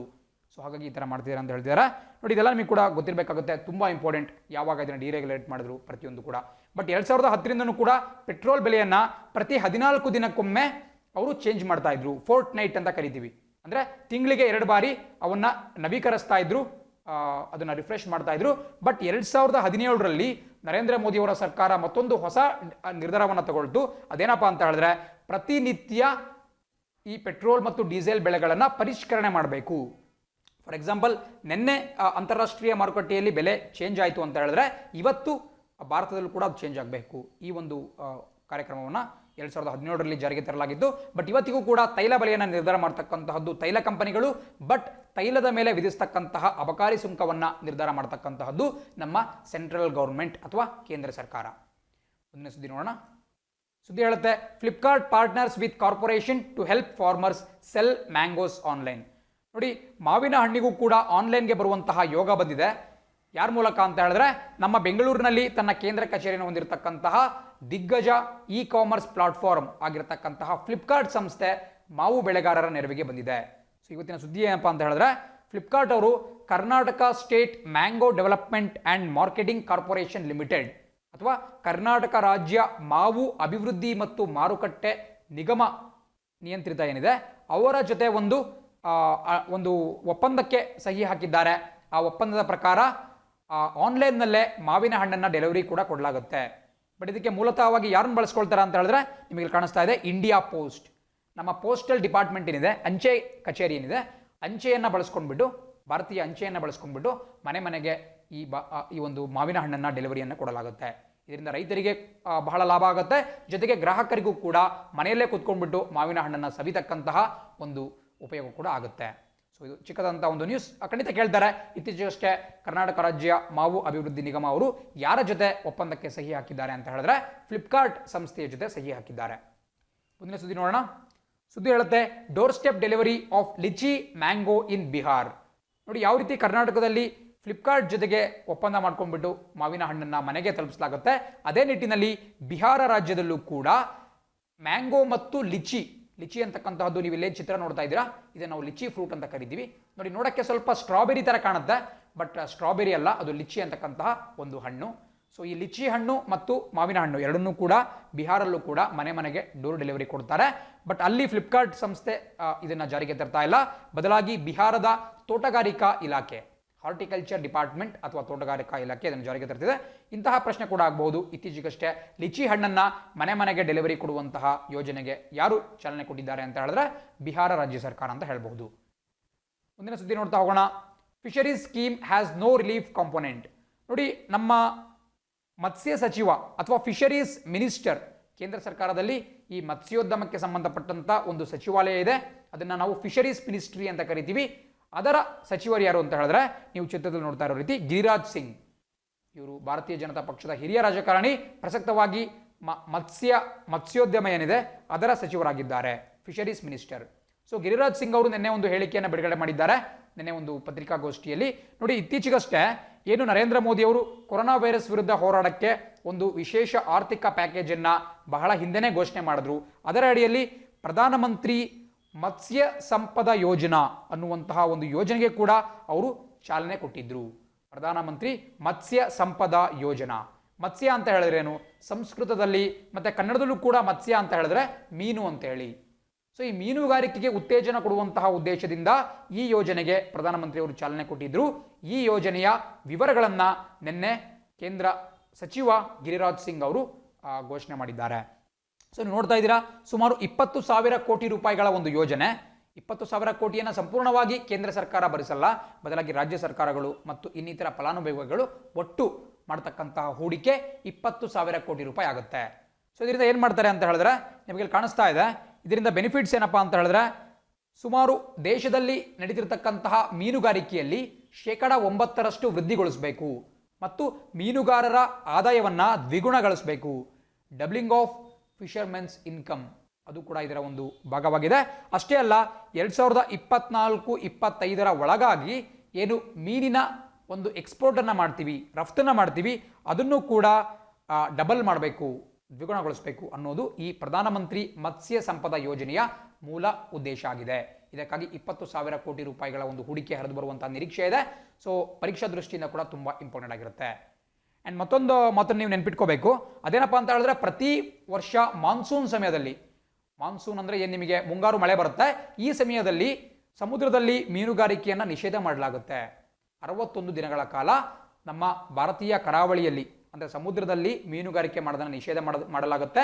ಇದು ನಿಮಗೆ ಗೊತ್ತಿರಬೇಕಾಗುತ್ತೆ. ಯಾಕೆ ನಿಷೇಧ ಮಾಡ್ತಾರಪ್ಪ ಅಂತ ಹೇಳಿದ್ರೆ, ಪ್ರತಿ ವರ್ಷ ಈ ಮಾನ್ಸೂನ್ ಸಮಯದಲ್ಲಿ ಮೀನುಗಳು ಸಂತಾನೋತ್ಪತ್ತಿ ಕ್ರಿಯೆಯಲ್ಲಿ ತೊಡಗ್ತವೆ. ಸೊ ಈ ಸಮಯದಲ್ಲಿ ನಾವು ಮೀನುಗಳನ್ನ ಹಿಡಿತಾ ಹೋದ್ವಿ ಅಂದರೆ ಅವುಗಳ ಒಟ್ಟು ಸಂಖ್ಯೆ ಕಮ್ಮಿ ಆಗಬಹುದು. ಬಿಕಾಸ್ ಮೊಟ್ಟೆ ಇರುತ್ತೆ, ಇನ್ನೂ ಮರಿಯಾಗಿರಲ್ಲ, ಅವನ್ನೆಲ್ಲ ಹಿಡಿದ್ಬಿಟ್ಟು ನಾವು ನಾಶಗೊಳಿಸ್ವಿ ಅಂತ ಹೇಳಿದ್ರೆ ಮುಂದಿನ ವರ್ಷಕ್ಕೆ ಮೀನಿನ ಸಂಖ್ಯೆ ಕಮ್ಮಿ ಆಗುತ್ತೆ. ಹಾಗಾಗಿ ಸರ್ಕಾರದ ಒಂದು ರೂಲ್ಸ್ ಪ್ರಕಾರ ಪ್ರತಿ ವರ್ಷ 61 ದಿನಗಳ ಕಾಲ ಮೀನುಗಾರರು ತಮ್ಮ ಬೋಟ್ಗಳೊಂದಿಗೆ ಫಿಶಿಂಗ್ಗೆ ತೆರಳಕ್ಕೆ ಸಾಧ್ಯವಾಗಲ್ಲ. ಸೊ ಹಾಗಾಗಿ ಆ ಒಂದು ಮೀನುಗಳ ಸಂಖ್ಯೆ ವೃದ್ಧಿಯಾಗಕ್ಕೆ ಸಹಾಯ ಆಗುತ್ತೆ. ಬಟ್ ಪ್ರಸಕ್ತವಾಗಿ ಮೀನುಗಾರರು ಸಾಕಷ್ಟು ಸಂಕಷ್ಟದಲ್ಲಿರುವಂತಹ ಕಾರಣದಿಂದ ಸರ್ಕಾರ ಈ ಒಂದು ನಿಯಮಕ್ಕೆ ಸ್ವಲ್ಪ ಸಡಿಲಿಕೆ ಮಾಡಿದೆ. ಅದೇನಪ್ಪ ಅಂತ ಹೇಳಿದ್ರೆ, 61 ದಿನಗಳ ನಿಷೇಧದ ಬದಲಾಗಿ ಅದನ್ನು ಕೇವಲ 47 ದಿನಕ್ಕೆ ಇಳಿಸಲಾಗಿದೆ. 47 ಡೇಸ್ ಆಫ್ ಬ್ಯಾನ್. ಸೊ 47 ದಿನಗಳು ಮುಗೀತು ಅಂತ ಹೇಳಿದ್ರೆ ಅವರು ಮೀನುಗಾರಿಕೆಗೆ ತೆರಳಬಹುದಾಗುತ್ತೆ. ಇದು ಕೂಡ ಬಹಳ ಪ್ರಮುಖವಾದಂತಹ ಒಂದು ಅಂಶ. ಮುಂದಿನ ಸುದ್ದಿ ನೋಡ್ತಾ ಇದ್ದೀರಾ, ಮಕಾವು ಕ್ಯಾಸಿನೋ ಟೈಕೂನ್ ಸ್ಟ್ಯಾನ್ಲಿ ಹೋ ಡೈಸ್ ಏಜ್ 98. ಸೊ 98 ವರ್ಷ ವಯಸ್ಸಿನ ಒಬ್ಬ ಪ್ರಪಂಚದ ವಿಖ್ಯಾತ ಬಿಸ್ನೆಸ್ ಮ್ಯಾನ್, ಒಬ್ಬ ಟೈಕೂನ್ ಅಂತಾನೆ ಕರಿತೀವಿ. ಸೊ ಟೈಕೂನ್ ಆಗಿರತಕ್ಕಂತಹ ಸ್ಟ್ಯಾನ್ಲಿ ಹೋ ಅವರು ನಿನ್ನೆ ಅಷ್ಟೇ ಮೃತಪಟ್ಟಿದ್ದಾರೆ.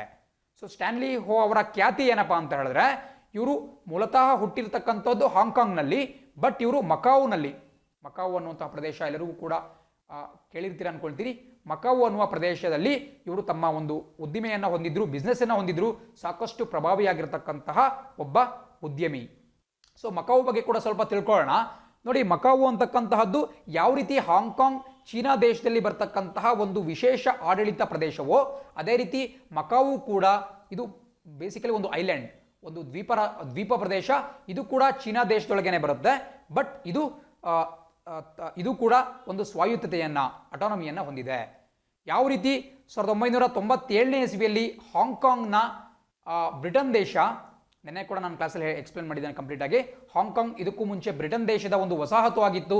1997ರಲ್ಲಿ ಅದನ್ನು ಚೀನಾ ದೇಶಕ್ಕೆ ಬಿಟ್ಕೊಡಲಾಯಿತು. ಅದೇ ದೃಷ್ಟಿಯಲ್ಲಿ ಮಕಾವು ಕೂಡ 1999ರವರೆಗೆ ಪೋರ್ಚುಗಲ್ ದೇಶದ ಒಂದು ವಸಾಹತಾಗಿತ್ತು, ಪೋರ್ಚುಗೀಸ್ ಕಾಲನಿ. ಬಟ್ 1999ನಲ್ಲಿ ಪೋರ್ಚುಗೀಸ್ ದೇಶ ಇದನ್ನ ಅಮೆರಿಕ, ಪೋರ್ಚುಗಲ್ ದೇಶ ಇದನ್ನ ಚೈನಾ ದೇಶಕ್ಕೆ ವಹಿಸ್ಕೊಡ್ತು. ಸೊ ಹಾಗಾಗಿ ಬಹಳ ಇಂಪಾರ್ಟೆಂಟ್ ಆಗುತ್ತೆ. ಮಕಾವು ಏನಕ್ಕಪ್ಪ ಫೇಮಸ್ ಅಂತ ಹೇಳಿದ್ರೆ, ಇಡೀ ಪ್ರಪಂಚದ ಒಂದು ಜೂಜಾಟದ ಕೇಂದ್ರ, gambling hub in the world ಅಂತ ಕರೀತಾರೆ. ನೋಡಿ, ಇಡೀ ಚೀನಾದಲ್ಲಿ ಎಲ್ಲೂ ಕೂಡ ಈ ಕ್ಯಾಸಿನೋಗಳಿಗೆ ಅಥವಾ ಜೂಜು ಕೇಂದ್ರಗಳಿಗೆ ಅವಕಾಶವಿಲ್ಲ. ಬಟ್ ಕೇವಲ ಮಕಾವು ಪ್ರದೇಶದಲ್ಲಿ ಅವಕಾಶ ಇದೆ. ಆ್ಯಂಡ್ ಅಲ್ಲಿ ಈ ಕೆಸಿನೋಗಳನ್ನು, ಜೂಜು ಕೇಂದ್ರವನ್ನು ಜನಪ್ರಿಯಗೊಳಿಸಿದ್ದು ಇದೇ ಸ್ಟ್ಯಾನ್ಲಿ ಹೋ ಅನ್ನುವಂತಹ ಒಬ್ಬ ಉದ್ಯಮಿ. ಸೊ ಇವರ ಹೆಸರು ಜಸ್ಟ್ ಗೊತ್ತಿರಬೇಕಾಗುತ್ತೆ. ಇವರು ಯಾವ ರಂಗಕ್ಕೆ ಸಂಬಂಧಪಟ್ಟಿದ್ದಾರೆ ಅಂತ ಹೇಳಿದ್ರೆ, ಇವರು ಮಕಾವು ಪ್ರದೇಶಕ್ಕೆ ಸೇರಿದಂತಹ ಒಬ್ಬ ಉದ್ಯಮಿ, ಪ್ರಖ್ಯಾತ ಉದ್ಯಮಿ. ಸೊ ಇಲ್ಲಿ ನೀವು ಆ ಒಂದು ಮಕಾವುನ ಒಂದು ಮ್ಯಾಪ್ ಕೂಡ ನೋಡ್ತಾ ಇದ್ದೀರಾ, ನಿಮಗೆ ಕಾಣಿಸ್ತಾ ಇದೆ. ಮಕಾವು ಒಂದು ದ್ವೀಪ ಅಂತಾನೆ ಕರಿಬಹುದು. ಪಕ್ಕದಲ್ಲಿ ಚೈನಾ ಕಂಡು ಬರುತ್ತೆ. ಚೀನಾ ದೇಶದ ಆಡಳಿತದಲ್ಲೇ ಇದು ಒಳಪಟ್ಟಿದೆ. ಅಂಡ್ ಇಲ್ಲಿ ನೋಡ್ತಾ ಇದ್ದೀರಾ ನೀವು ಯಾವ ರೀತಿ ಹಾಂಗ್ಕಾಂಗ್ ಕಾಣಿಸ್ತಾ ಇದೆ, ಯಾವ ರೀತಿ ಈ ಭಾಗದಲ್ಲಿ ಮಕಾವು ನಿಮಗೆ ಕಾಣಿಸ್ತಾ ಇದೆ. ಒಂದು ಚಿಕ್ಕದಂತಹ ಪ್ರದೇಶ, ಬಟ್ ಈ ಜೂಜು ಕೇಂದ್ರಗಳಿಗೆ ಬಹಳ ಪ್ರಸಿದ್ಧಿಯನ್ನು ಪಡೆದಿರತಕ್ಕಂತಹದ್ದು. ಮುಂದಿನ ಸುದ್ದಿ ನೋಡ್ತಾ ಇದ್ದೀರಾ, India bracing for it's 4th recession. ಇವತ್ತಿನ ಇಂಡಿಯನ್ ಎಕ್ಸ್ಪ್ರೆಸ್ ದಿನಪತ್ರಿಕೆಯಲ್ಲಿ ಬಂದಿರತಕ್ಕಂತಹ ಮುಖಪುಟ ಇದು. India bracing for fourth recession ಅಂತ ಹೇಳಿದ್ರೆ ನೋಡಿ, ರೆಸೆಷನ್ ಅನ್ನುವಂತಹ ವರ್ಡನ್ನು ಬಹಳ ದೊಡ್ಡದಾಗಿ ಕೊಟ್ಟಿದ್ದಾರೆ. ಇದನ್ನು ನಾವು ಕನ್ನಡದಲ್ಲಿ ಹಿಂಜರಿತ, ಆರ್ಥಿಕ ಹಿಂಜರಿತ ಅಥವಾ ಆರ್ಥಿಕ ಮುಗ್ಗಟ್ಟು ಅಂತ ಕರಿಬಹುದು. ಆರ್ಥಿಕ ಹಿಂಜರಿತ ಅಂತಕ್ಕಂಥದ್ದು ಸರಿಯಾದಂತಹ ಒಂದು ಎಕ್ಸ್ಪ್ಲನೇಷನ್ ಆಗುತ್ತೆ. ಇವ್ರು ಹೇಳ್ತಾ ಇರತಕ್ಕಂತಹದ್ದು ಭಾರತ 4ನೇ ಆರ್ಥಿಕ ಹಿಂಜರಿತಕ್ಕೆ ಸಿದ್ಧವಾಗ್ತಿದೆ ಅಂತ ಹೇಳಿದ್ದಾರೆ. ಸೊ ಅವಾಗ ಅಬ್ವಿಯಸ್ಲಿ ಒಂದು ಡೌಟ್ ಬರುತ್ತೆ, ಇದಕ್ಕಿಂತ ಮುಂಚೆ ಬಂದಂತಹ 3 ಆರ್ಥಿಕ ಹಿಂಜರಿತಗಳು ಅಥವಾ ಎಕನಾಮಿಕ್ ರಿಸೆಷನ್ ಯಾವುದು ಅಂತ ಕೇಳಬಹುದು. ನಿಮಗೆ ಇಲ್ಲಿ ಕಾಣಿಸ್ತಾ ಇದೆ, ಇದಕ್ಕಿಂತ ಮುಂಚೆ ಸುಮಾರು 3 ಬಾರಿ ಭಾರತ ಆರ್ಥಿಕ ಹಿಂಜರಿತಕ್ಕೆ ಒಳಗಾಗಿತ್ತು. ಅದೇನಪ್ಪ ಅಂತ ಹೇಳಿದ್ರೆ 1958, 1966 ಮತ್ತು 1980ನೇ ಇಸ್ವಿ. ಈ 3 ಇಸ್ವಿಗಳಲ್ಲಿ ಭಾರತ ಆರ್ಥಿಕ ಹಿಂಜರಿತವನ್ನು ಎದುರಿಸಿತ್ತು. ಇವಾಗ 2020ರಲ್ಲೂ ಕೂಡ 4ನೇ ಬಾರಿಗೆ ರಿಸೆಷನ್ ಕಂಡು ಬರ್ತಾ ಇದೆ. ಬಟ್ ಒಂದು ಮಾತು ನೆನ್ಪಿಟ್ಕೋಬೇಕು, ಇದಕ್ಕಿಂತ ಮುಂಚೆ ಬಂದಂತಹ 3 ಆರ್ಥಿಕ ಹಿಂಜರಿತಗಳಿಗೆ ಕಾರಣ ನಮ್ಮ ಮಾನ್ಸೂನ್ ಸಮರ್ಪಕವಾಗಿ ಆಗದೇ ಇದ್ದಿದ್ದು. ಭಾರತದಲ್ಲಿ ಮುಂಗಾರು ಮಳೆ ಚೆನ್ನಾಗಿ ಬರದಂತಹ ಕಾರಣದಿಂದ ಭಾರತದ ಕೃಷಿ ವ್ಯವಸ್ಥೆಗೆ ಪೆಟ್ಟು ಬಿದ್ದು ಈ ಹಿಂದಿನ ಒಂದು ರಿಸೆಷನ್ಗಳು, ಹಿಂಜರಿತಗಳು ಕಾರಣವಾದವು. ಬಟ್ ಪ್ರಸಕ್ತವಾಗಿ ಇರತಕ್ಕಂತಹ ಆರ್ಥಿಕ ಹಿಂಜರಿತಕ್ಕೆ ಕಾರಣ ಕೊರೋನಾ ವೈರಸ್. ಸೊ ಡಿಫ್ರೆನ್ಸ್ ನಿಮಗೆ ಗೊತ್ತಿರಬೇಕಾಗುತ್ತೆ. ಹಿಂದೆ ಈ ಒಂದು ಮಳೆಯ ಕೊರತೆಯಿಂದ ಆಗಿತ್ತು, ಬಟ್ ಈ ಬಾರಿ ಸಮರ್ಪಕವಾದಂತಹ ಮಳೆ ಬಂದರೂ ಸಮೇತ ಕೊರೋನಾ ವೈರಸ್ ಕಾರಣದಿಂದ ನಾವು ಆರ್ಥಿಕ ಮುಗ್ಗಟ್ಟನ್ನು ಎದುರಿಸಬೇಕಾದಂತಹ ಪರಿಸ್ಥಿತಿ ಬಂದೊದಗಿದೆ. ಸೊ ಇಲ್ಲಿ ಕೂಡ ನೋಡ್ತಾ ಇದ್ದೀರಾ, ಬಹಳ ಇಂಪಾರ್ಟೆಂಟ್ ಆಗಿರತಕ್ಕಂಥ ವಿಚಾರಗಳು. ಬಿಕಾಸ್ ಇತ್ತೀಚೆಗಷ್ಟೇ ಹಲವಾರು ಒಂದು ಕ್ರೆಡಿಟ್ ಏಜೆನ್ಸಿಗಳು ಒಂದು ರಿಪೋರ್ಟನ್ನು ಕೊಡ್ತಾ ಹೋದವು. ಅವುಗಳ ರಿಪೋರ್ಟ್ನ ಪ್ರಕಾರ ಭಾರತ ಸಾಕಷ್ಟು ಇದುವರೆಗೂ ಕೂಡ ಹೇಳ್ತಾ ಇದ್ರು 0.8% GDP ಗ್ರೋತ್ ಆಗುತ್ತೆ, 1% ಗ್ರೋತ್ ಆಗುತ್ತೆ. ಬಟ್ ಇವಾಗ ಬರ್ತಿರ್ತಕ್ಕಂತಹ ಹೊಸ ಒಂದು ಇನ್ವೆಸ್ಟಿಗೇಷನ್ ಅಥವಾ ಒಂದು ಅಂಕಿಅಂಶದ ಪ್ರಕಾರ ಭಾರತದ GDP ಅಭಿವೃದ್ಧಿ ಹೊಂದದೇ ಇಲ್ಲ, ಬದಲಾಗಿ ಕುಸಿತ ಕಾಣುತ್ತೆ. -5%, -4% ಮುಂತಾದಂತಹ ಒಂದು ಅಂಕಿಅಂಶಗಳನ್ನ ಬಿಡುಗಡೆ ಮಾಡ್ತಾ ಇದ್ದಾರೆ. ಇಲ್ಲಿ ಕೂಡ ನಿಮಗೆ ಫಿಚ್ ರೇಟಿಂಗ್ ಅವರು ಯಾವ ರೀತಿ ಭಾರತೀಯ ಆರ್ಥಿಕತೆ, ಭಾರತೀಯ GDP 5% ಕುಸಿಯುತ್ತೆ ಅಂತ ಕೂಡ ಹೇಳ್ತಾ ಇದ್ದಾರೆ. ಸೊ ಇದು ಬಹಳ ಪ್ರಮುಖವಾದಂತಹ ಒಂದು ವಿಚಾರ, ಬಹಳ ಆತಂಕಕಾರಿಯಾದಂತಹ ಒಂದು ವಿಚಾರ ಕೂಡ. ಬಿಕಾಸ್ ನಮ್ಮ ದೇಶ ಆರ್ಥಿಕತೆಯಲ್ಲಿ ಸಾಧಿಸಿದಂತಹ ಪ್ರಗತಿಯನ್ನು ಇದು ಹಿಂದಕ್ಕೆ ತಗೊಂಡೋಗುತ್ತೆ. ಸೊ ಹಾಗಾಗಿ ಸರ್ಕಾರ ಯಾವ ರೀತಿ ಇದನ್ನು ಎದುರಿಸುತ್ತೆ ಅಂತ ನಾವು ಕಾದು ನೋಡಬೇಕಾಗುತ್ತೆ. ಸೊ ಈಗ ನಿಮ್ಮ ಸ್ಕ್ರೀನ್ ಮೇಲೆ ಪ್ರಮುಖವಾದಂತಹ ಪ್ರಶ್ನೆಗಳು ಕಾಣಿಸ್ಕೊಳ್ತಾ ಇದ್ದಾವೆ. ಪ್ರತಿಯೊಬ್ಬರು ಕೂಡ ಆನ್ಸರ್ ಮಾಡೋಕ್ಕೆ ಟ್ರೈ ಮಾಡಬೇಕಾಗುತ್ತೆ ಆ್ಯಂಡ್ ನಿಮ್ಮ ನೋಟ್ಬುಕ್ಕಲ್ಲಿ ನೋಟ್ ಡೌನ್ ಮಾಡ್ಕೋಬೇಕಾಗುತ್ತೆ. ಬಿಕಾಸ್ ಎಕ್ಸಾಮ್ ದೃಷ್ಟಿಯಿಂದ ತುಂಬ ಇಂಪಾರ್ಟೆಂಟ್. ನಾನು ಕೂಡ ನಿಮ್ಮ ಜೊತೆ ಪ್ರೀಮಿಯರ್ ಚಾಟ್ನಲ್ಲಿ ಭಾಗವಹಿಸ್ತೀನಿ. ಎಲ್ಲರೂ ಕೂಡ ಆನ್ಸರ್ ಮಾಡೋಕ್ಕೆ ಟ್ರೈ ಮಾಡಿ.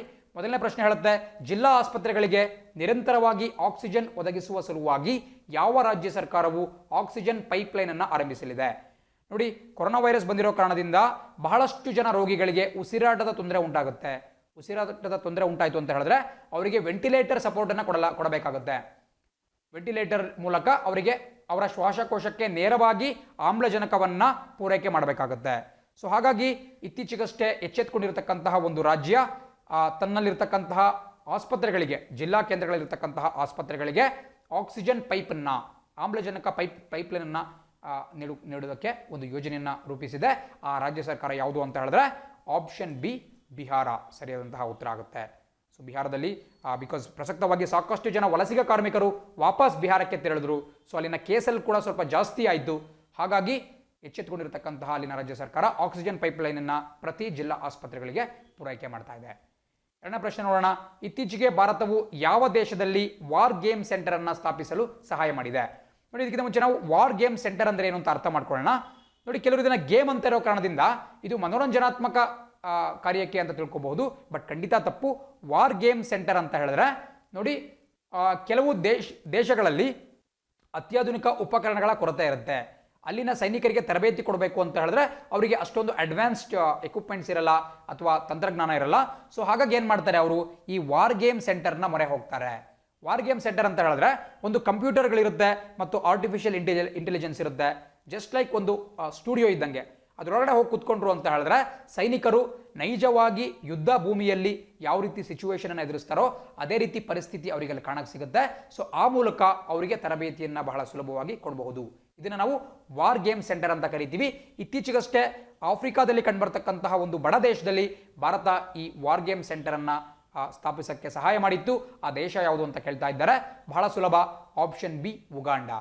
ಸೊ ಉಗಾಂಡ ದೇಶದಲ್ಲಿ ಭಾರತ ಇಂತಹ ಒಂದು ಸಾಹಸಕ್ಕೆ ಕೈ ಹಾಕಿದೆ ಆ್ಯಂಡ್ ಆ ಒಂದು ಸೆಂಟರ್ಗೆ ಇಂಡಿಯಾ ಅಂತಲೇ ಹೆಸರಿಡಲಾಗಿದೆ. ಸೊ ಉಗಾಂಡದಲ್ಲಿ ಸೈನಿಕರಿಗೆ ತರಬೇತಿಯನ್ನು ಕೊಡುವಂತಹ ಉದ್ದೇಶದಿಂದ ಇದನ್ನು ಮಾಡಲಾಗಿದೆ. ಬಹಳ ಪ್ರಮುಖವಾದಂತಹ ಒಂದು ವಿಚಾರ, ಎಕ್ಸಾಮಲ್ಲಿ 100% ಕೇಳುವಂತಹ ಸಾಧ್ಯತೆ ಇರುತ್ತೆ. ಆ್ಯಂಡ್ ಈಗ ನೀವು ಉಗಾಂಡದ ಒಂದು ಮ್ಯಾಪನ್ನು ಕೂಡ ನೋಡ್ತಾ ಇದ್ದೀರಾ. ನಾನು ಆಗಲೇ ಹೇಳಿದೆ, ಅದು ಆಫ್ರಿಕಾದಲ್ಲಿ ಕಂಡುಬರುವಂತಹ ಒಂದು ದೇಶ, ಒಂದು ಸೆಂಟ್ರಲ್ ಆಫ್ರಿಕನ್ ಕಂಟ್ರಿ, ಮಧ್ಯ ಆಫ್ರಿಕಾದ ಕಂಟ್ರಿ. ಸೊ ಅದರ ಸುತ್ತಮುತ್ತಲು ಯಾವ ದೇಶ ಬರುತ್ತೆ ಅಂತ ಕೂಡ ನಮಗೆ ಗೊತ್ತಿರಬೇಕಾಗುತ್ತೆ. ಕೀನಿಯಾ ಕಂಡು ಬರ್ತಾ ಇದೆ, ತಾಂಜಾನಿಯಾ ಇರಬಹುದು, ರವಾಂಡಾ, ಕಾಂಗೋ ಮುಂತಾದಂತಹ ದೇಶಗಳು. ಆ್ಯಂಡ್ ಮೇಲ್ಭಾಗದಲ್ಲಿ ಜಗತ್ತಿನ ಅತ್ಯಂತ ಕಿರಿಯ ದೇಶವಾಗಿರತಕ್ಕಂತಹ ಸೌತ್ ಸುಡಾನ್ ಕಂಡು ಬರ್ತಾ ಇದೆ.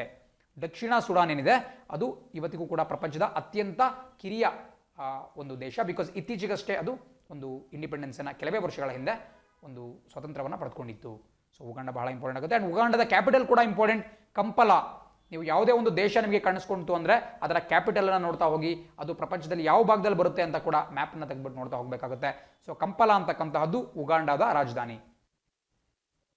ಮೂರನೇ ಪ್ರಶ್ನೆ ನೋಡ್ತಾ ಇದ್ದೀವಿ.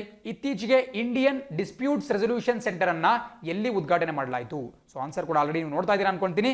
ಸೊ ಡಿಸ್ಪ್ಯೂಟ್ ರೆಸೊಲ್ಯೂಷನ್ ಸೆಂಟರ್ ಅಂತ ಹೇಳಿದ್ರೆ ನೋಡಿ, ಕೋರ್ಟ್ಗಳಿಗೆ ವ್ಯಾಜ್ಯಗಳನ್ನು ನಾವೇನು ತೊಗೊಂಡು ಹೋಗ್ತೀವಿ ಅದನ್ನು ಈ ಡಿಸ್ಪ್ಯೂಟ್ ರೆಸೊಲ್ಯೂಷನ್ ಸೆಂಟರ್ಗೆ ಕೂಡ ತಗೊಂಡು ಹೋಗ್ಬೋದು. ಅಲ್ಲಿ ಪೇಪರ್ ರಹಿತವಾಗಿ, ಪೇಪರ್ಲೆಸ್ ಆಗಿ ಒಂದು ಈ ಒಂದು ಏನು ವಿವಾದ ಇರುತ್ತೆ ಅದನ್ನು ಇತ್ಯರ್ಥ ಮಾಡತಕ್ಕಂತಹ ಪ್ರಕ್ರಿಯೆಯನ್ನು ಮಾಡಲಾಗುತ್ತೆ.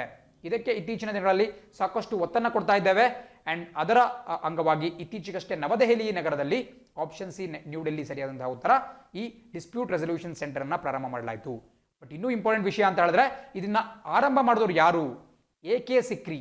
ಎ.ಕೆ. ಸಿಕ್ರಿ ಅವರ ಹೆಸರನ್ನ ಕೇಳಿರ್ತೀರಾ ನೀವು, ಬಿಕಾಸ್ ಇವರು ಇತ್ತೀಚೆಗಷ್ಟೇ ನಿವೃತ್ತರಾದಂತಹ ಸುಪ್ರೀಂ ಕೋರ್ಟ್ನ ನ್ಯಾಯಾಧೀಶ, ಒಬ್ಬ ಮಾಜಿ ಸುಪ್ರೀಂ ಕೋರ್ಟ್ ಜಡ್ಜ್. ಇವರು 2019ರಲ್ಲಿ ರಿಟೈರ್ಡ್ ಆದರು. ಸೊ ಇವರು ಈ ಡಿಸ್ಪ್ಯೂಟ್ ರೆಸೊಲ್ಯೂಷನ್ ಸೆಂಟರನ್ನು ಉದ್ಘಾಟನೆ ಮಾಡಿದ್ದಾರೆ. ಎ.ಕೆ. ಸಿಕ್ರಿ ಅವರ ಹೆಸರು ಬಹಳ ಇಂಪಾರ್ಟೆಂಟ್. ಯಾಕೆ ಇಂಪಾರ್ಟೆಂಟ್ ಅಪ್ಪ ಅಂತ ಹೇಳಿದ್ರೆ, ಇವರು ಪ್ರಸಕ್ತವಾಗಿ ಭಾರತದ ಸುಪ್ರೀಂ ಕೋರ್ಟ್ನಿಂದ ನಿವೃತ್ತಿ ಹೊಂದಿದ ಮೇಲೆ ಇವರು ಸಿಂಗಾಪುರ್ ಇಂಟರ್ನ್ಯಾಷನಲ್ ಕಮರ್ಷಿಯಲ್ ಕೋರ್ಟ್ನ ನ್ಯಾಯಮೂರ್ತಿಯಾಗಿ ನೇಮಕಗೊಂಡಿದ್ದಾರೆ, ಜಡ್ಜ್ ಇನ್ ಸಿಂಗಾಪುರ್. ಹಾಗಾಗಿ ಇವರ ಹೆಸರು ತುಂಬ ಇಂಪಾರ್ಟೆಂಟ್ ಆಗಿರುತ್ತೆ, ಪರೀಕ್ಷೆಗಳಲ್ಲಿ ಕೇಳ್ತಾನೆ ಇರ್ತಾರೆ. 4ನೇ ಪ್ರಶ್ನೆ ನೋಡ್ತಾ ಇದ್ದೀರಾ.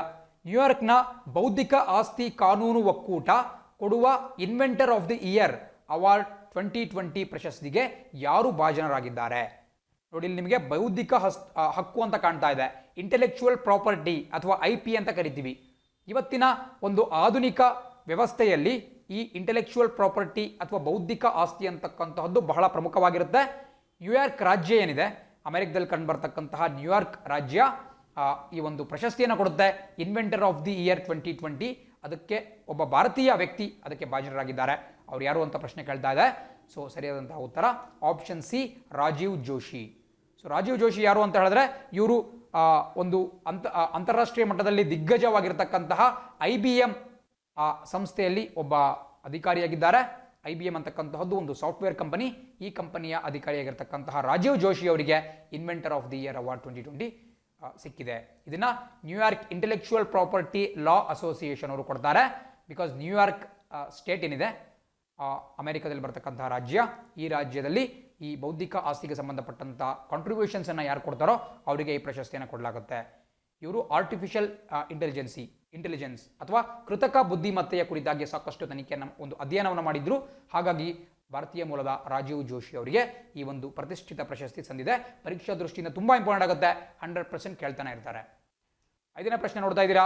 ಭಾರತದ ಜೀವ ವಿಮಾ ನಿಗಮ LIC ಪ್ರಾರಂಭಿಸಿದ PM ವಯವಂದನಾ ಯೋಜನಾ ಪೆನ್ಷನ್ ಸ್ಕೀಮ್ ಅವಧಿ ಎಷ್ಟು? ನೋಡಿ, PM ವಯವಂದನಾ ಅಂತ ಒಂದು ಸ್ಕೀಮ್ ಇದೆ, ನಿಮಗೂ ಕೂಡ ಗೊತ್ತು. ಅದನ್ನ ಸೀನಿಯರ್ ಸಿಟಿಜನ್ಸ್ ಅಥವಾ ಹಿರಿಯ ನಾಗರಿಕರಿಗಾಗಿ ಈ ಒಂದು ಸ್ಕೀಮನ್ನು ನಮ್ಮ ಭಾರತೀಯ ಜೀವ ವಿಮಾ ನಿಗಮ, ಲೈಫ್ ಇನ್ಶೂರೆನ್ಸ್ ಆಫ್ ಇಂಡಿಯಾ ಅವರು ಮಾಡಿದ್ದಾರೆ. ಸೊ ಇದನ್ನ 60 ವರ್ಷ ಮೇಲ್ಪಟ್ಟಂತಹ ನಾಗರಿಕರಿಗೆ ಇದನ್ನು ಕೊಡಲಾಗುತ್ತೆ. ಈ ಒಂದು ಪ್ರಶ್ನೆ ಕೇಳಿರ್ತಕ್ಕಂತಹದ್ದು, ಈ ಪೆನ್ಷನ್ ಸ್ಕೀಮ್ನ ಅವಧಿ ಎಷ್ಟು ಅಂತೇಳಿ. ಸೊ ಅದು ಕೂಡ ಬಹಳ ಇಂಪಾರ್ಟೆಂಟ್ ಆಗಿರುತ್ತೆ. ಸೊ ಆನ್ಸರ್ ನೋಡ್ತಾ ಇದ್ದೀರಾ, ಆಪ್ಷನ್ ಬಿ, 10 ವರ್ಷ. ಸೊ 10 ಇಯರ್ಸ್ ಟರ್ಮ್ ಇರುತ್ತೆ. ಏನು ಮಾಡ್ಬೋದು, ಫಾರ್ ಎಕ್ಸಾಂಪಲ್ ಯಾರೋ ಒಬ್ಬ ಹಿರಿಯ ನಾಗರಿಕರಿದ್ದಾರೆ, ಅವರ ಬಳಿ ಒಂದು ಲಂಸಮ್ ಅಮೌಂಟ್ ಇದೆ, ಒಂದು 5 ಲಕ್ಷನೋ 10 ಲಕ್ಷನೋ ದುಡ್ಡಿದೆ. ಅವ್ರು ಏನು ಮಾಡ್ತಾರೆ, ಅದನ್ನ LICಯಲ್ಲಿ ಈ ಒಂದು PM ವಯವಂದನಾ ಯೋಜನೆಯಲ್ಲಿ ಅವರು ಇನ್ವೆಸ್ಟ್ ಮಾಡ್ತಾರೆ, ಹೂಡಿಕೆ ಮಾಡ್ತಾರೆ. ಅವರಿಗೆ ಪ್ರತಿ ವರ್ಷ ಸುಮಾರು 7.5% ಅಷ್ಟು ಬಡ್ಡಿಯನ್ನು ಕೊಡಲಾಗುತ್ತೆ.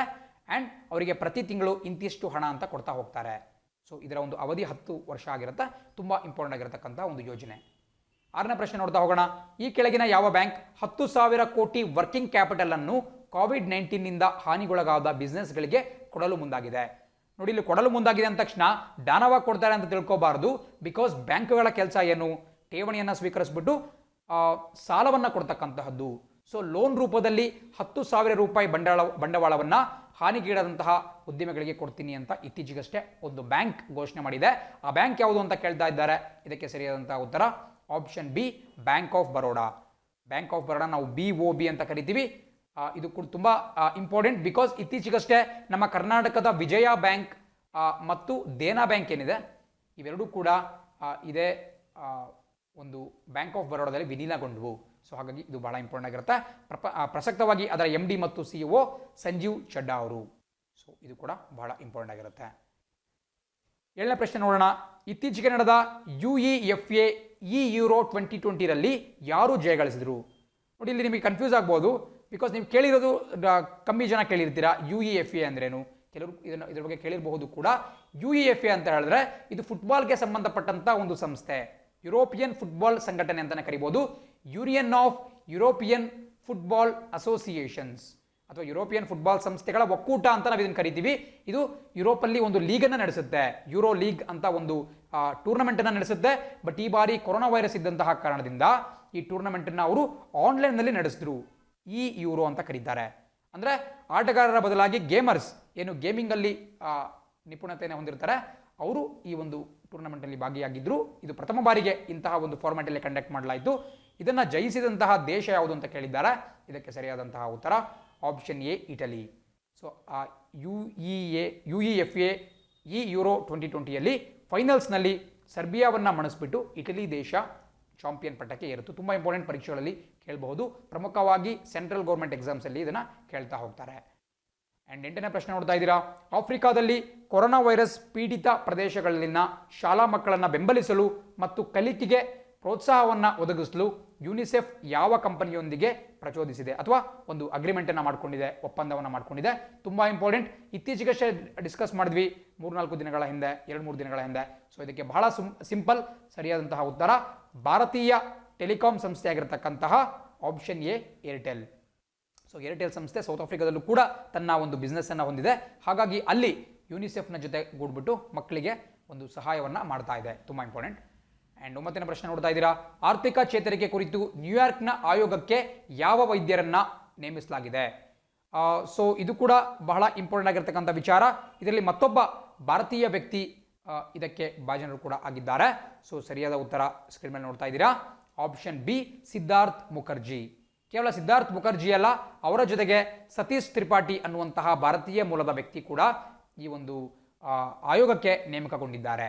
ನೋಡಿ, ನ್ಯೂಯಾರ್ಕ್ ನಗರ ಏನಿದೆ, ನಾನು ಆಗಲೇ ಕೂಡ ಮಾತಾಡಿದೆ, ಅಮೆರಿಕದಲ್ಲಿ ಕಂಡುಬರುವಂತಹ ನ್ಯೂಯಾರ್ಕ್ ನಗರ ಸ್ಟೇಟ್ ಏನಿದೆ ಅಲ್ಲಿ ಆರ್ಥಿಕವಾಗಿ ಸಾಕಷ್ಟು ಹಿಂಜರಿತ ಉಂಟಾಗ್ತಾ ಇದೆ. ಅದನ್ನು ಚೇತರಿಕೆಗೊಳಿಸುವಂತಹ ಉದ್ದೇಶದಿಂದ ಒಂದು ಆಯೋಗವನ್ನು, ಕಮಿಷನನ್ನು ರೆಡಿ ಮಾಡಲಾಗಿದೆ.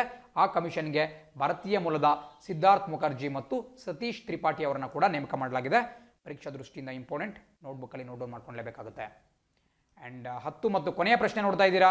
ಯಾವ ಕಂಪನಿಯು ವಿಶ್ವದ ಮೊದಲ ಕಾಂಟ್ಯಾಕ್ಟ್ಲೆಸ್ ವಿಸಿಟರ್ ಮ್ಯಾನೇಜ್ಮೆಂಟ್ ಸಾಫ್ಟ್ವೇರನ್ನು ಅಭಿವೃದ್ಧಿಪಡಿಸಿದೆ? ತುಂಬ ಇಂಪಾರ್ಟೆಂಟ್ ಆಗಿರತಕ್ಕಂಥ ಒಂದು ವಿಚಾರ, ಬಿಕಾಸ್ ಭಾರತದ ಒಂದು ಹೊಸ ಕಂಪನಿ ಅಂತ ಹೇಳಿದ್ರೆ ನಾವು ಒಂದು ಸ್ಟಾರ್ಟಪ್ ಅಂತ ಕರಿಬೋದು. ಕನ್ನಡದಲ್ಲಿ ನವೋದ್ಯಮ ಅಂತ ಕರಿತೀವಿ. ಒಂದು ಮುಂಬೈ ಮೂಲದ ನವೋದ್ಯಮ ಇಂತಹ ಉತ್ತಮವಾದಂತಹ ತಂತ್ರಜ್ಞಾನವನ್ನು ಅಭಿವೃದ್ಧಿಪಡಿಸಿದೆ. ಒಂದು ಸಾಫ್ಟ್ವೇರ್ ಕಾಂಟ್ಯಾಕ್ಟ್ಲೆಸ್ ವಿಸಿಟರ್ ಮ್ಯಾನೇಜ್ಮೆಂಟ್. ನೋಡಿ, ಜನರು ಅಂದರೆ ವಿಸಿಟರ್ಸ್ ಅಂತ ಹೇಳಿದ್ರೆ ಏನು ವಿಸಿಟ್ ಮಾಡ್ತಕ್ಕಂಥ ಜನ ಬರ್ತಾ ಇದ್ದಾರೆ ಅಂತ ಹೇಳಿದ್ರೆ ಅವ್ರನ್ನ ನಿರ್ವಹಣೆ ಮಾಡೋಕ್ಕೆ ಸಾಕಷ್ಟು ಜನ ಇರಬೇಕಾಗುತ್ತೆ, ಏನು ಸಿಬ್ಬಂದಿ ವರ್ಗ ಇರಬೇಕಾಗುತ್ತೆ. ಬಟ್ ಯಾರೂ ಸಿಬ್ಬಂದಿನೇ ಇರದಲೇ ಕಾಂಟ್ಯಾಕ್ಟ್ಲೆಸ್ ವಿಸಿಟರ್ ಮ್ಯಾನೇಜ್ಮೆಂಟ್ ಮಾಡುವಂತಹ ಒಂದು ತಂತ್ರಜ್ಞಾನವನ್ನು, ಸಾಫ್ಟ್ವೇರನ್ನು ಅಭಿವೃದ್ಧಿಪಡಿಸಿರುವಂತಹ ಸಂಸ್ಥೆ ಯಾವುದು ಅಂತ ಕೇಳ್ತಿದ್ದಾರೆ. ಇದಕ್ಕೆ ಸರಿಯಾದಂತಹ ಉತ್ತರ ಆಪ್ಷನ್ ಸಿ, ವ್ಯಾಮ್ಸ್. ವ್ಯಾಮ್ಸ್ ಅಂತ ಹೇಳಿದ್ರೆ visitor authentication and management systems. ಇದು ಮುಂಬೈನಲ್ಲಿ ಕಾರ್ಯಾರಂಭ ಮಾಡಿರತಕ್ಕಂತಹ ಒಂದು ಸ್ಟಾರ್ಟಪ್ ಕಂಪನಿ. ಇದರ CEO ನಿಖಿಲ್ ಕೊಠಾರಿ ಅವರಾಗಿದ್ದಾರೆ.